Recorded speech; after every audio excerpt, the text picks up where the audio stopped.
2025년 4월 2일 트럼프 행정부의 관세 정책 발표가 임박한 가운데 여전히 많은 투자자들이 트럼프의 무역 압박을 단순한 협상 전략으로 치부하며 희망적인 전망을 내놓고 있습니다.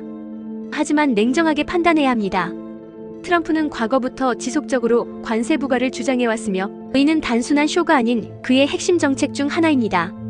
현재까지의 시장 하락폭으로는 트럼프가 자신의 입장을 번복하고 관세를 철회할 가능성은 극히 낮다고 봐야 합니다.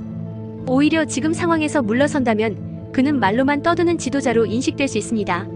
물론 극심한 경기 침체와 함께 미국 주식시장이 마이너스 30% 이상의 대폭락을 경험한다면 트럼프도 관세 철회를 고려할 수 있겠지만 현재 상황은 그 정도의 위기라고 보기는 어렵습니다. 따라서 트럼프의 관세 정책은 상당 기간 유지될 가능성이 높다는 점을 염두에 두어야 합니다.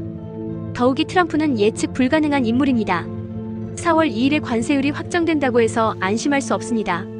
언제든 추가적인 관세 부과나 기존 관세율 조정과 같은 변덕스러운 정책 변화가 나타날 수 있기 때문입니다.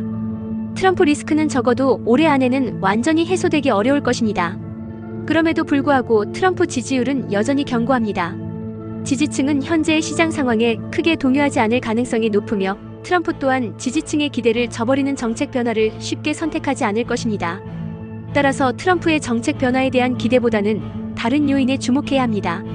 현실적으로 주식시장에 긍정적인 영향을 미칠 가능성이 가장 큰 요인은 바로 연준의 통화, 정책 변화, 특히 금리 인하입니다. 3월에 나타난 시장의 반등 역시 연준이 양적, 긴축 속도를 조절하거나 중단할 것이라는 기대감이 작용한 결과라고 볼 수 있습니다.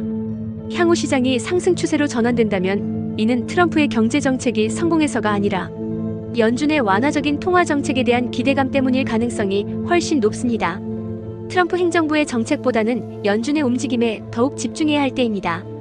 트럼프에 대한 막연한 기대감은 이제 버려야 합니다.